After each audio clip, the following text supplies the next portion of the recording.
Raison de votre programme, votre avis compte sur nos antennes. Ce jour, l'actualité nous amène du côté du Tchad, où donc se vit de bout en bout le dialogue national, inclusif et souverain, tel que l'avait donc annoncé le président du Conseil militaire de transition, le général Mahamat Idriss Déby Itno.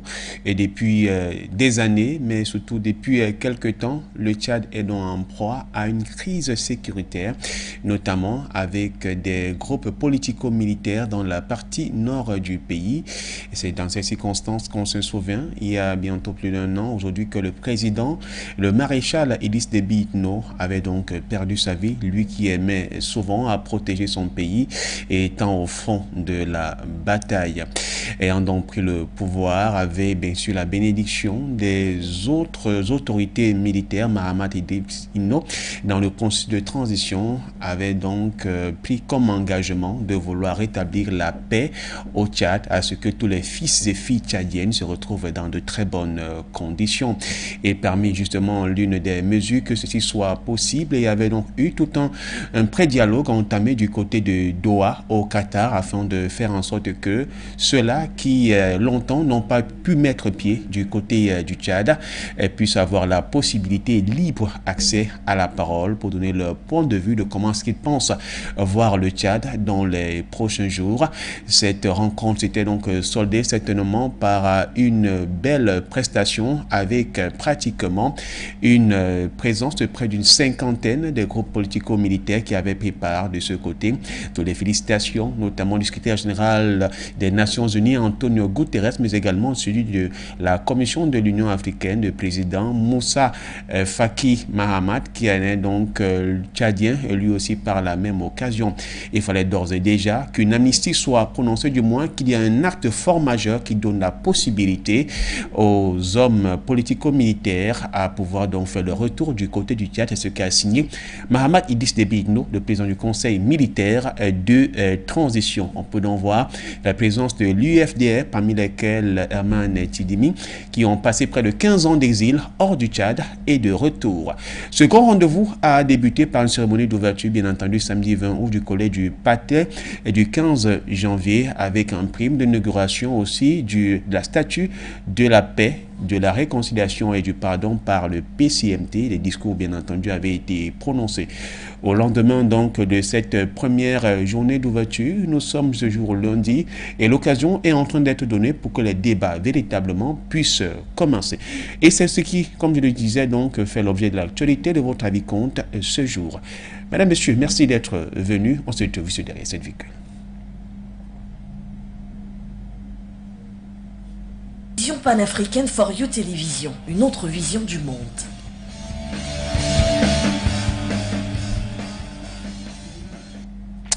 Et Tchad, donc, dialogue national et inclusif. Quelle lecture peut-on faire au terme de la cérémonie d'ouverture de ce rendez-vous qui a donc donné son coup d'envoi, je disais, samedi 20 août 2022 du côté du palais du 15 janvier en N'Djamena au Tchad.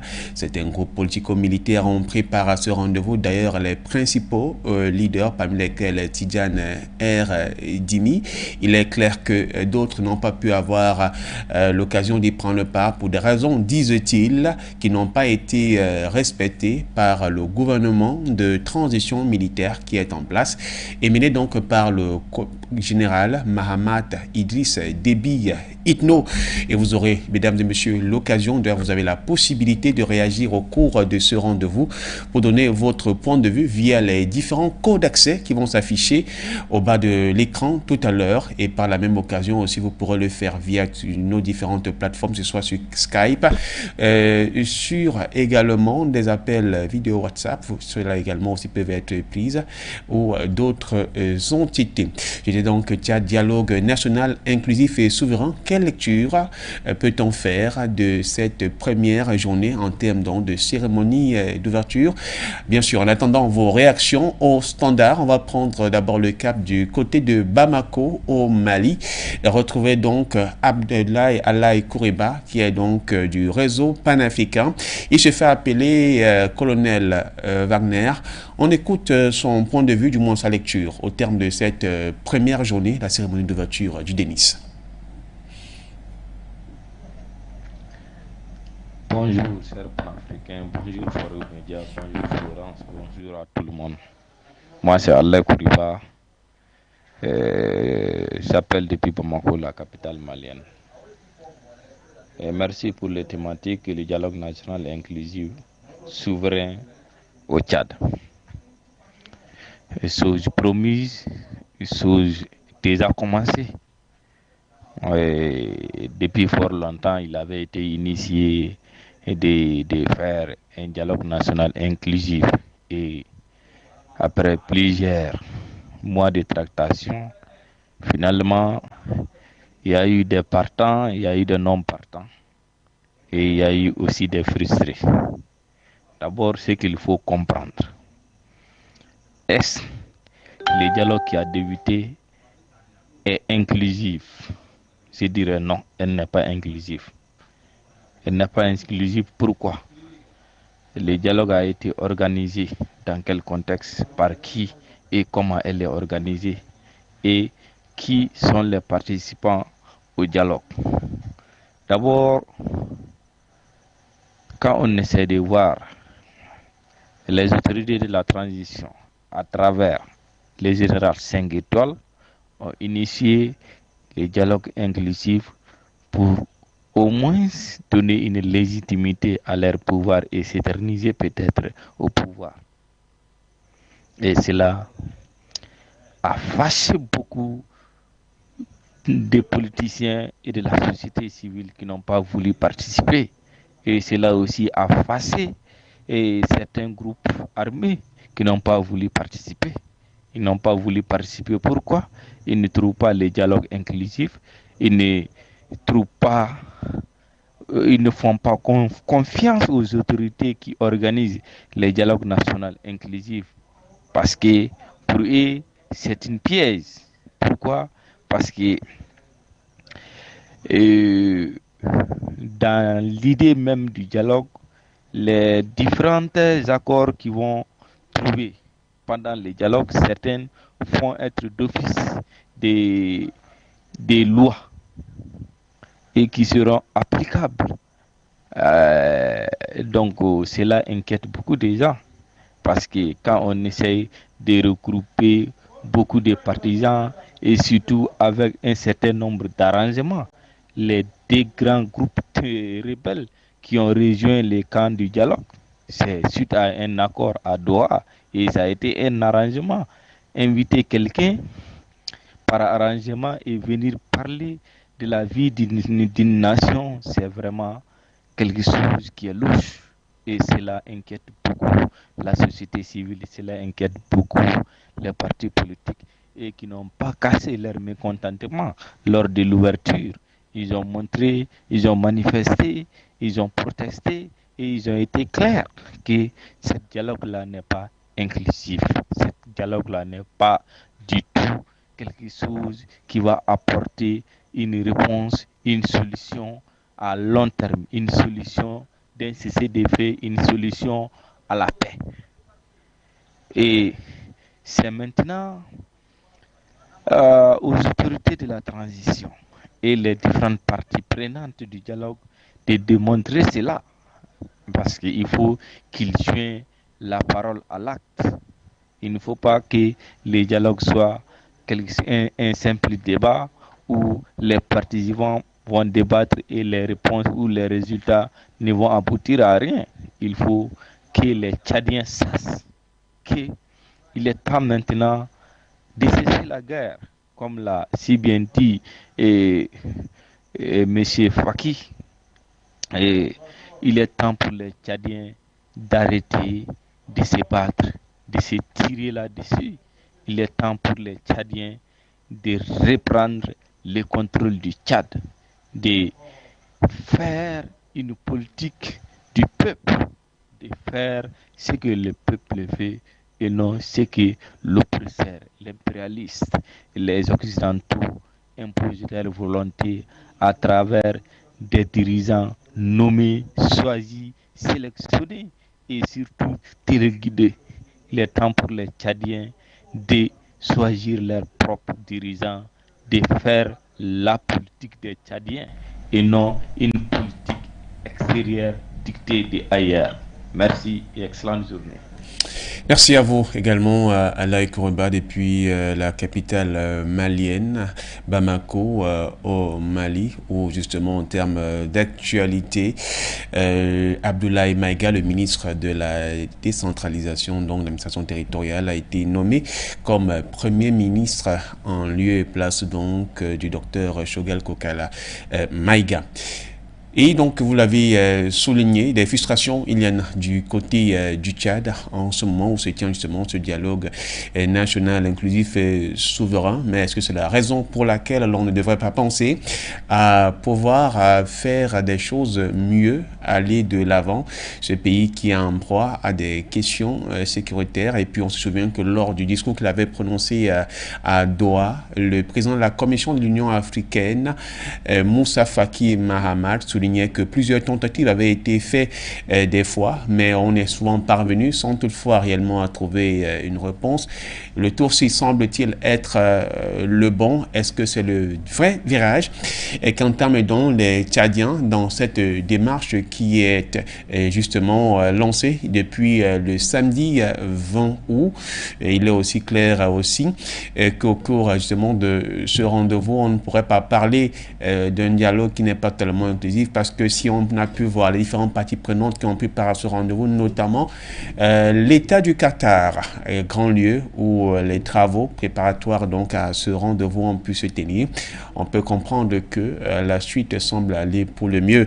Il avait d'ailleurs annoncé qu'il rêve d'un Tchad où la justice soit équitable pour tous et pour toutes. Ça, ce sont des propos de Mahamat Idriss Déby Itno, le président du Conseil militaire de transition. Vous avez la possibilité de réagir au sujet, mesdames et messieurs, qui nous sert donc d'encre ce matin, en composant bien entendu les codes d'accès qui s'affichent au bas de vos écrans. Sinon, pour les rappeler, pour justement au plaisir, plus 237 693 588 et le 668, voilà les numéros que vous pourrez nous avoir directement au cours de ce plateau, ou tout simplement par Skype For You Télévision, ou encore vous pourrez le faire via Zoom avec dans le plus 64 9889 05 26. Voilà les différents codes d'accès pour donner vos points de vue ou sinon vos différentes réactions. On voulait souligner donc ce rendez-vous de N'Djamena du mois du 20 août qui va durer pendant 21 jours. Elle doit servir d'un réel cadre pour que les Tchadiens puissent avoir une base solide pour la continuité justement de l'État unitaire où Tchadiens et Tchadiennes vont se retrouver dans de très bonnes conditions. Mais il faudrait également aussi relever les avancées de ce grand rendez-vous, cette volonté politique donnée donc par le président du Conseil militaire de transition, Mahamat Idriss Déby Itno, qui a bien voulu amnistier tout cela qui a été en exil et qui était poursuivi par la justice tchadienne ou d'autres instances. Ils n'avaient donc pas accès au pays et ceux-ci donc ont pu le faire grâce au dialogue national inclusif et souverain qui s'y tient. Et d'ailleurs l'un des actes forts, c'est bien sûr l'inauguration donc de la statue de la paix, du pardon et de la réconciliation dans le dit palais du 15 janvier. Réaction, vous pourrez le faire, mais sinon on va également prendre une autre réaction avec nous ce matin. C'est bien sûr notre cher frère et cher ami Souleymane Hamzat qui donne son point de vue lui aussi sur cette première journée du dialogue national inclusif et souverain du Tchad. Quelle lecture peut-on retenir au terme de celle-ci? Bonjour Florent, merci de l'opportunité qui m'est donnée de vous parler un peu du dialogue, de donner mon opinion par rapport au dialogue national inclusif et dit souverain, je dis bien dit souverain, au niveau du Tchad. Bon. Disons que les protagonistes ont décidé, en tout cas pour ceux qui sont participants, ils auraient souhaité que ce dialogue soit inclusif et souverain. Il est triste de constater que le Tchad, ce grand pays, n'est-ce pas, avec un potentiel, n'est-ce pas, militaire dans les normes et dans les règles de l'art, ne puisse trouver depuis un certain nombre d'années, plus d'un demi-siècle, la paix. Cet État est un État fortement armé à tout point de vue. Vous rentrez dans n'importe quel ménage aujourd'hui au Tchad, vous risquerez de trouver une arme, soit-elle récente ou de la vieille époque. Ceci dit, le Tchad est représentant cette poudrière pour la simple raison que, dit-on, pour d'autres, il est mal géré, pour d'autres, il y a des intérêts inavoués. Nous constatons une multiplication, n'est-ce pas, des forces politico-militaires. Je vous renvoie sur un événement récent, celui d'abord des accords préalables qui ont été signés par rapport à la tenue de ce dialogue actuellement, qui a d'ailleurs commencé au Tchad ce vendredi matin. Mais je voudrais honnêtement déplorer le fait que des mouvements politico-militaires comme le FACT, le FACT, n'est-ce pas, et le CCNSR, voilà, j'y viens, se soient détachés, n'est-ce pas, de cet accord, ont refusé la signature de cet accord au niveau de Doha, au Qatar, et partant, refusent celui du dialogue national. Ils ne se sont pas présentés. Il faut faire savoir ici aux auditeurs, n'est-ce pas, que ces deux factions sont les plus importantes et les plus armées, n'est-ce pas, de toute une soixantaine de groupes armés, qui ont refusé de signer cet accord. Le FACS étant la faction principale, le mouvement principal d'ailleurs, dont l'action a conduit d'ailleurs, n'est-ce pas, à l'assassinat malheureux du général Idriss Déby Itno. Bon, aujourd'hui, nous ne sommes plus face aux revendications par rapport à la mort du maréchal, mais toujours est-il que pour ceux que nous autres qui l'avons connu dans cet élan panafricaniste, bon, nous réclamons justice quand même. D'autre part, il faut constater que le FACS et le CCNSR, comme je vous l'ai dit, ne sont pas les deux seules factions ayant refusé. Ils sont 18 factions à avoir refusé de se rendre au dialogue national. Et demandent d'ailleurs à ce que certains parmi eux, surtout le CCNSR, qui demande à ce que le régime en place à N'Djamena soit carrément renversé. Je pense qu'on est toujours dans une logique de guerre qui ne favorise pas, n'est-ce pas, la paix au Tchad. Et qui sait quelles seront les conclusions éventuelles, n'est-ce pas, de ce dialogue. C'est là où j'en viens à la lecture. Si nous nous en tenons, comme vous nous le demandez, à la cérémonie d'ouverture, ben elle s'est passée dans les règles de l'art, dans la quiétude déjà.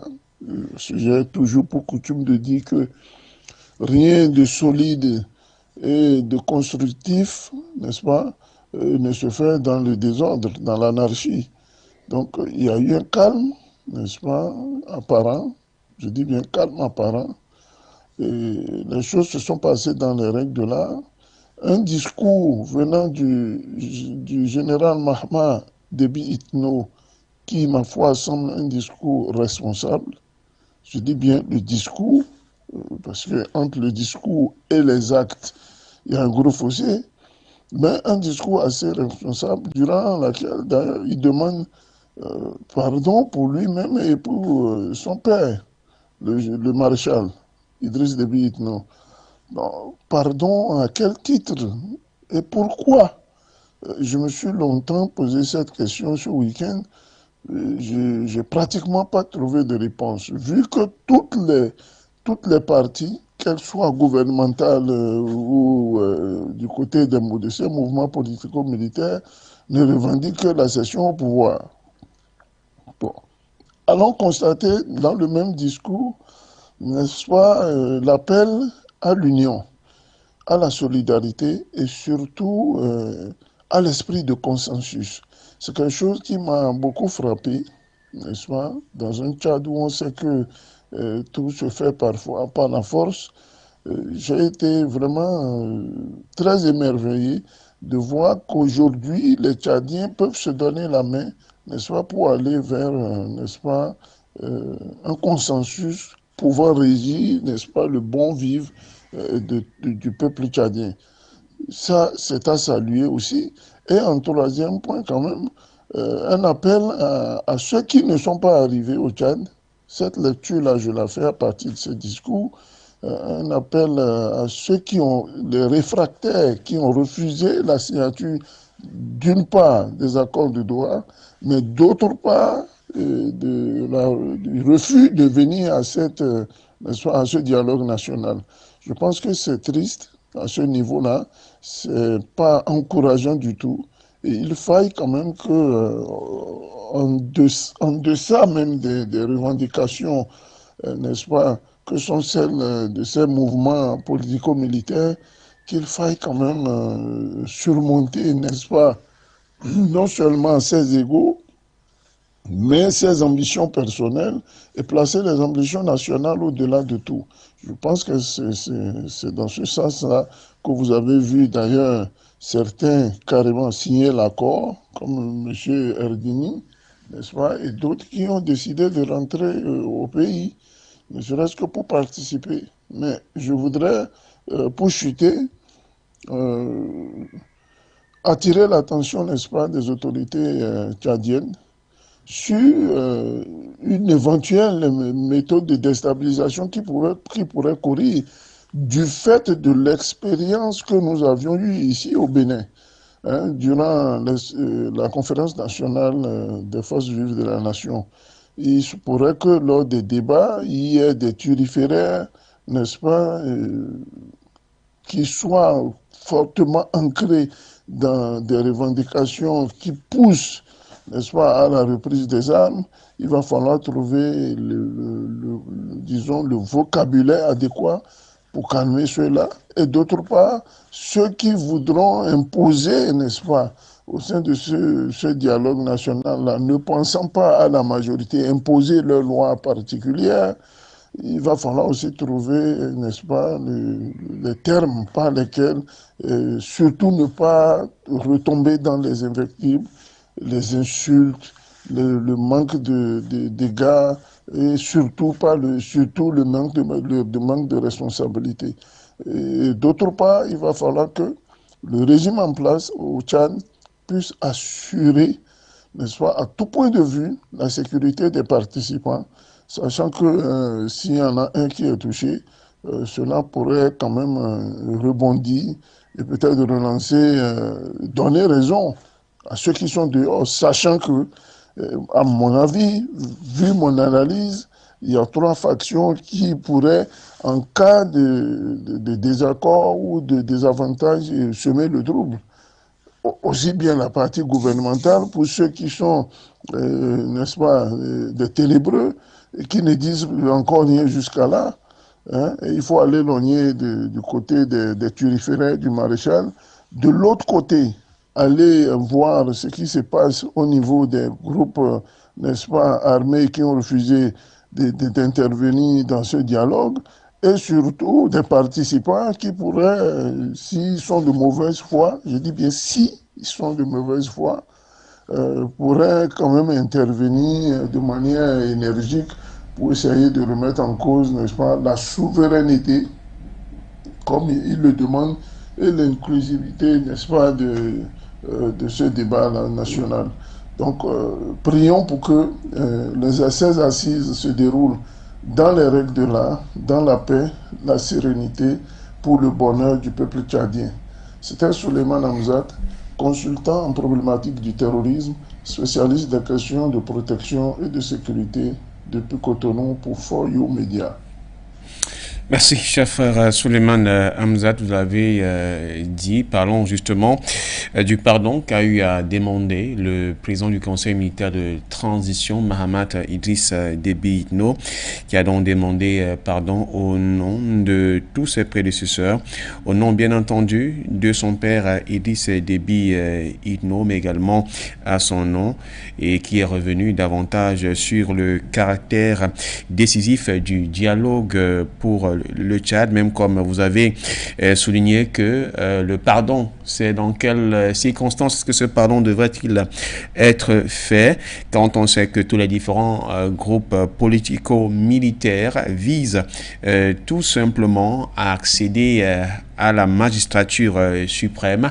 Dans quelles conditions que ceci se fera?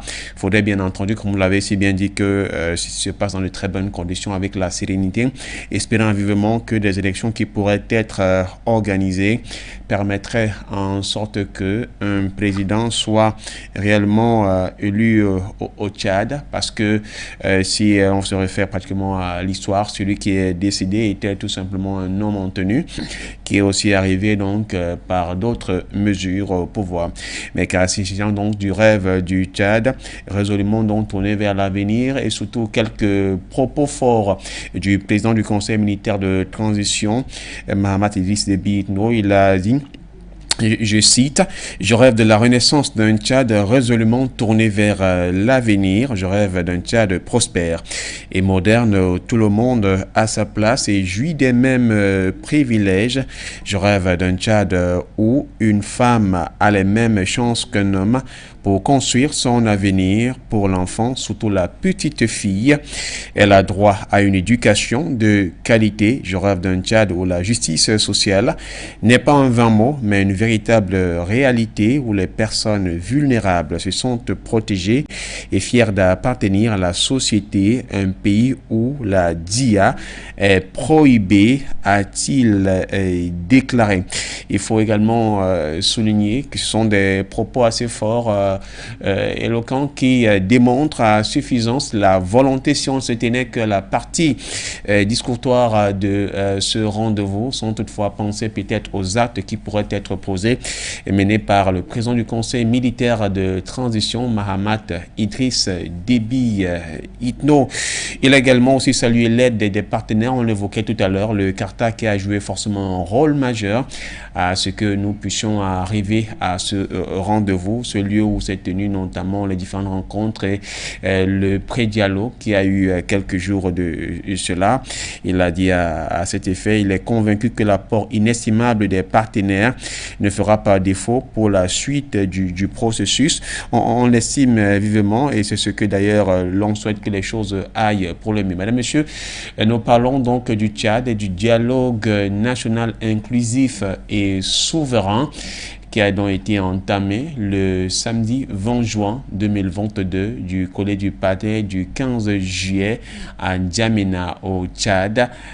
Tout un moment assez historique et mémorable qui s'y tient donc pour tenter résolument d'apporter la paix entre fils et filles du Tchad pour que ces questions de guerre intestine et même tribale pour la chose politique ne puisse pas prendre justement beaucoup plus d'enjeux sur la vie sociale ou nationale que peuvent mener tous les différents Tchadiens. Il est vrai qu'au cours de ce rendez-vous, certains politico-militaires ne prennent pas part à ceci et on l'a d'ailleurs souligné avec notamment nos deux premiers intervenants qui sont d'ailleurs revenus là-dessus et l'ASFAR qui est l'une sinon la plus importante justement de ces unions de militaires qui n'est pas donc présent à ce rendez-vous.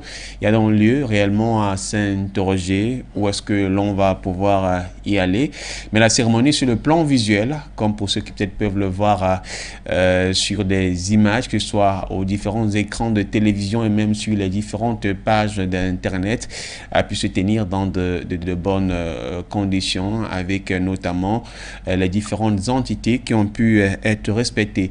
Et pour peut-être ajouter encore un autre mot, avant toutefois de prendre un autre intervenant, et il faut le dire, le discours qu'a lui prononcé le président de la Commission de l'Union africaine, Moussa Faki Mahamat, est revenu davantage à pouvoir interpeller les groupes rebelles, si vous voulez, politico-militaires, qui ne prennent pas part à ce rendez-vous, de pouvoir rejoindre le rang et d'accepter la main tendue qui a été proposée par Mahamat Idriss Déby Itno, le général qui est donc en place et qui assure le magistère, puisque également, il faut le préciser, ceux-ci ne prennent pas part à ce rendez-vous pour certaines raisons, disent-ils, qui n'ont pas été prises en compte.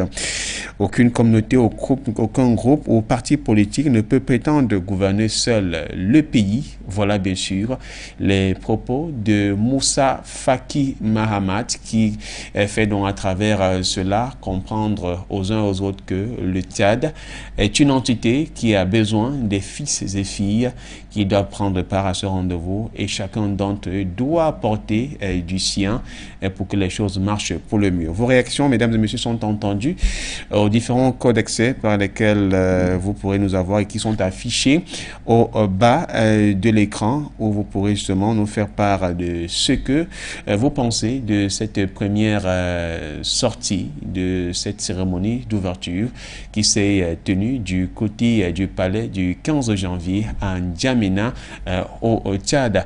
Autre précision aussi à venir, plusieurs tentatives ont souvent été au rendez-vous, mais l'on n'est souvent sorti pas avec de réels résultats.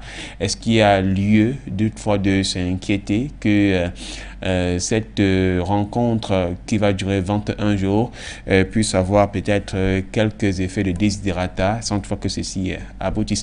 Pour l'heure, on prend cette autre réaction, Douala Cameroun, avec Pierre Claver Kodo, qui donne également encore son point de vue. Il a bien voulu réagir lui aussi à cette autre palabre de la pensée africaine.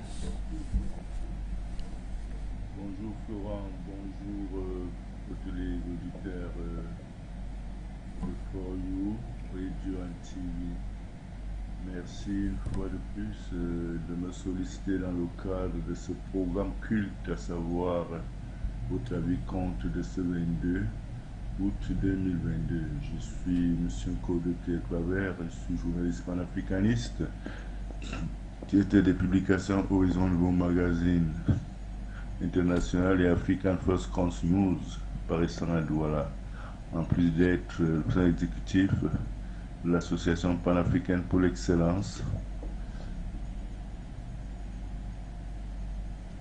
l'éducation, le développement et l'amitié entre les peuples, en mémoire du général Abraham Petrus Hannibal et du poète écrivain Alexandre Pouchkine. Merci, comme je le disais une fois de plus, de me donner l'occasion de donner mon avis sur le thème de ce matin, à savoir Tchad, dialogue national inclusif, et sur quelle est ma lecture, quelle est la lecture que je peux faire de la cérémonie d'ouverture.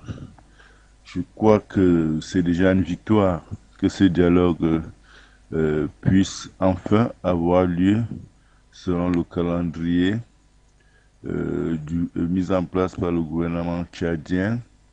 Et je pense que c'est, comme je disais d'ailleurs, il y a quelques jours, je crois la semaine, au milieu de la semaine, que c'est une occasion pour les fils du Tchad, les fils et filles du Tchad, de se retrouver autour d'une table et d'aborder des questions qui fâchent en profondeur et des questions qui ont toujours été à l'origine de l'insécurité et du chaos de ce côté-là. C'est aussi une occasion pour les uns et les autres de se rappeler qu'ils sont une communauté de destin, car fils d'un même pays. C'est vrai, un pays marqué par l'influence tintamarresque de la France dans ses affaires intérieures, mais tout de même un pays qui a besoin de souveraineté pour se tourner vers son avenir et vers son développement.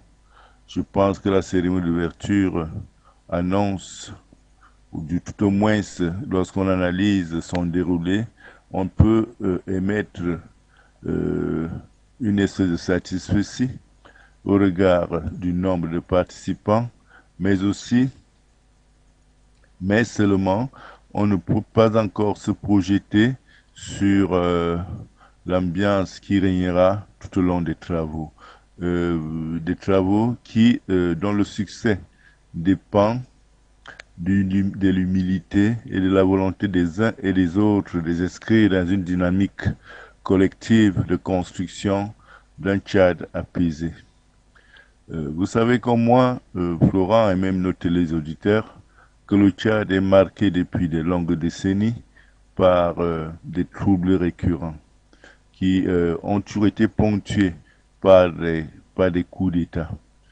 C'est à croire que c'est un pays maudit sur le plan politique. Or, il ne l'est pas du tout.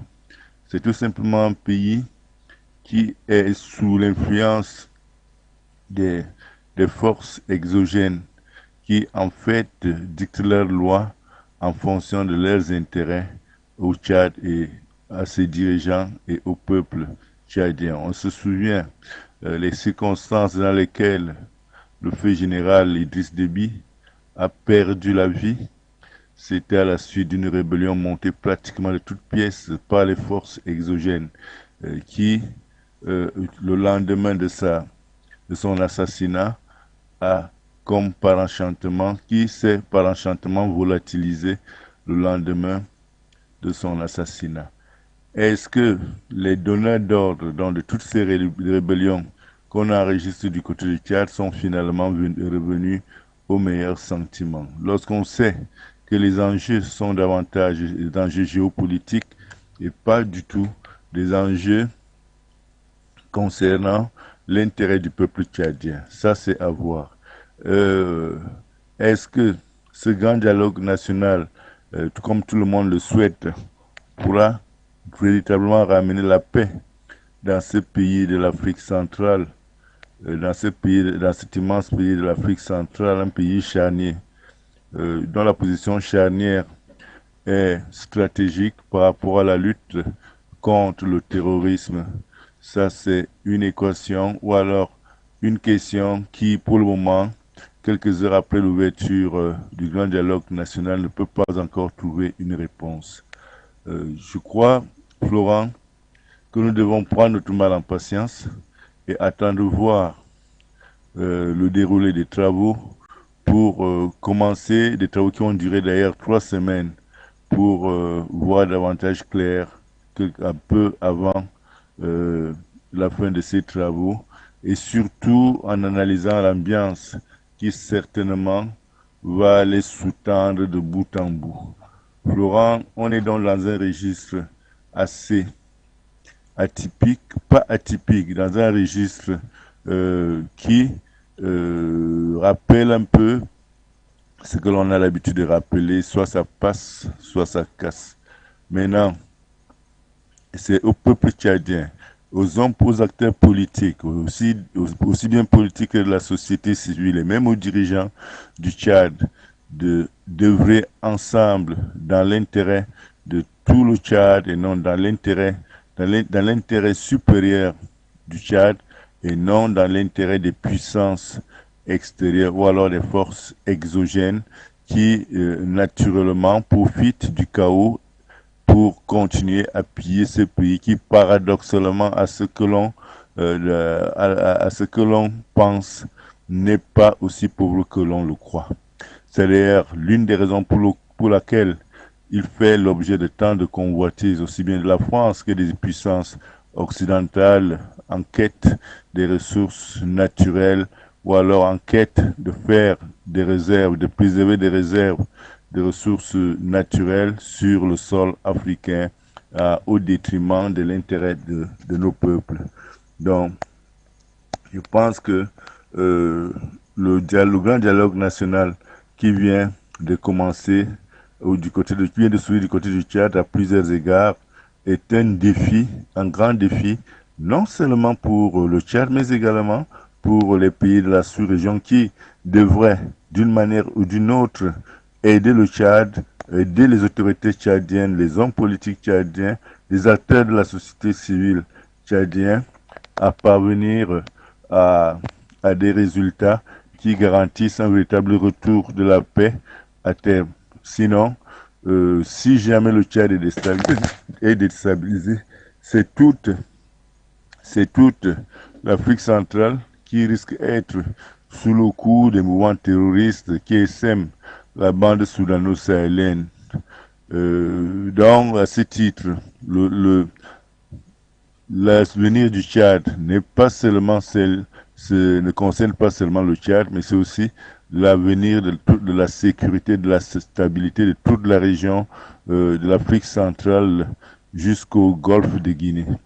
Vivement donc, Florent, que les acteurs politiques de la société civile tchadienne et les dirigeants tchadiens qui prennent part à ces travaux fassent preuve d'humilité et de volonté réelle de parvenir à des solutions durables pour venir à bout de l'instabilité chronique qui caractérise ce grand pays, comme je le disais, de l'Afrique centrale qui, contrairement à aux statistiques qui sont diffusées ci et là par les médias internationaux, surtout les médias mainstream, est pourtant l'un des pays les plus riches en matière de ressources naturelles ou alors du sous-sol de l'Afrique centrale.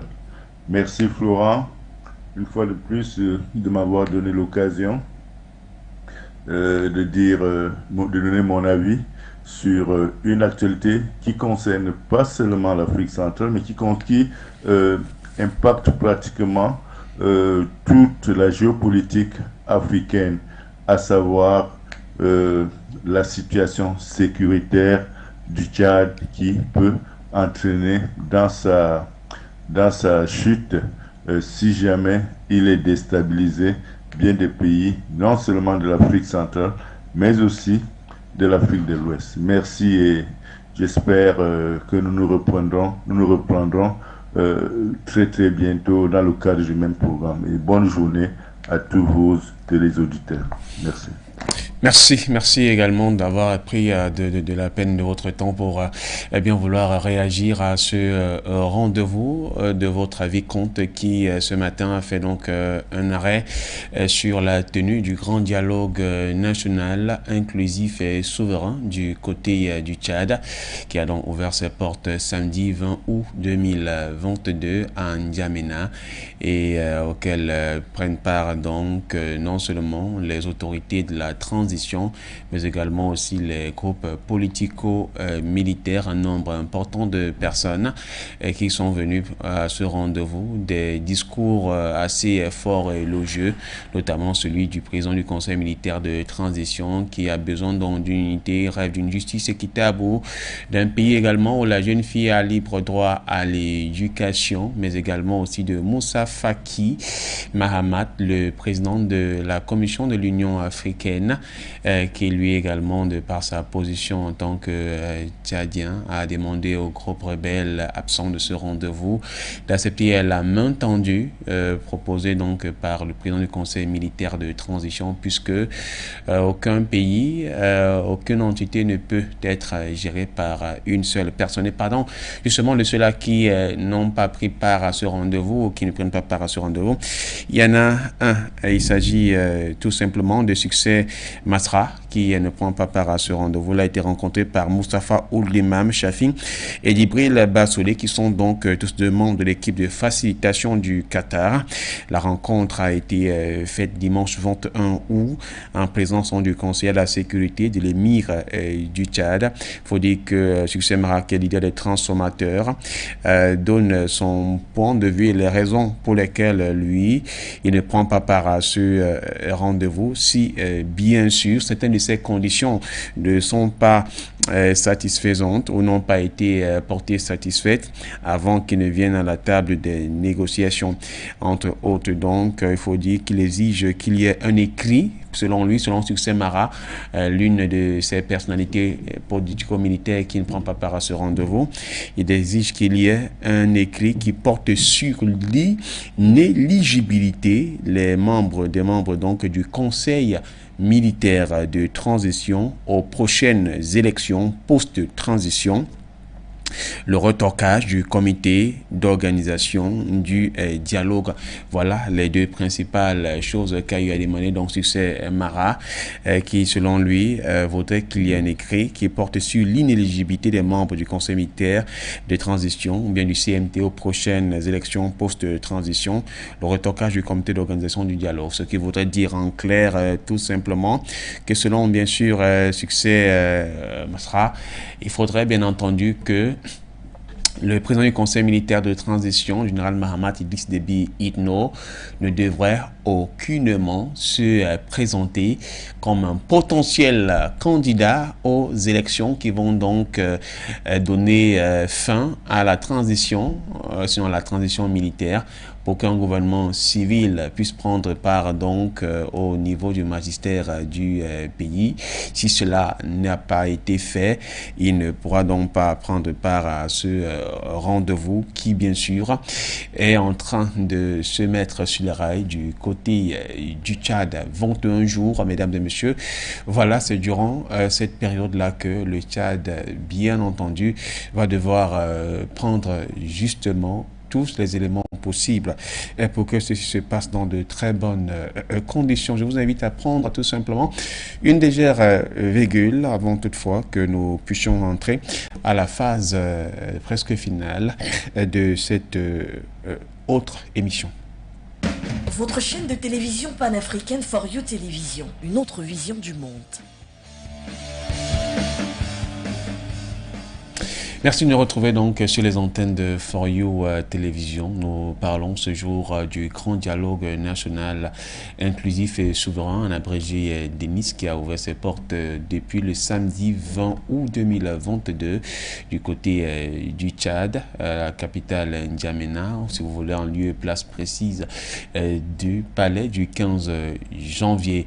Et à ce rendez-vous prennent part donc un important groupe de politico-militaires, les autorités, que ce soit du Parlement et puis les autorités de la transition qui sont venues. C'est un responsable d'associations ou d'organisations sous-régionales et entre autres la présence bien entendu du représentant de l'émir du Qatar à Doha, où se sont tenues les premières rencontres, non, celles-là qui étaient focalisées sur le pré-dialogue qui donnait donc une certaine image de comment pourrait se tenir, bien entendu, l'actuel dialogue national inclusif et souverain dont le cours se joue toujours du côté du N'Djamena. Au cours de cette cérémonie d'ouverture, il faut préciser que le président du conseil militaire de transition a eu à faire un vœu d'une justice équitable pour tous, un vœu où tous les Tchadiens doivent se retrouver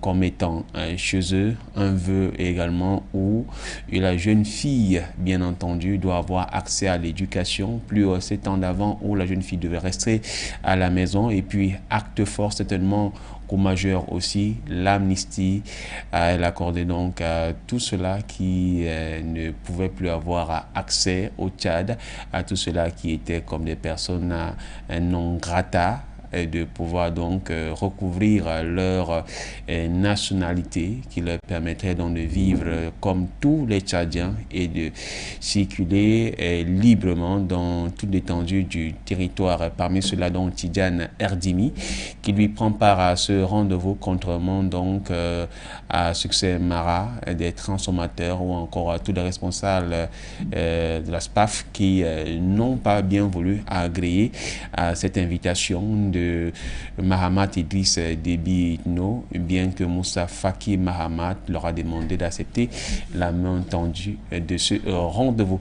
Mesdames, Messieurs, c'est donc avec cette information, ce déroulé du dialogue national qui dure 21 jours du côté du Tchad que nous allons sortir de ce rendez-vous. Nous allons suivre justement le déroulé. C'est pratiquement 3 semaines, jour pour jour, où ce rendez-vous va se tenir du côté du palais du 15 janvier. Le monde bouge, l'Afrique aussi. Figurez-vous que nous aussi, mesdames, messieurs, au revoir. Votre chaîne de télévision panafricaine For You Télévision, une autre vision du monde.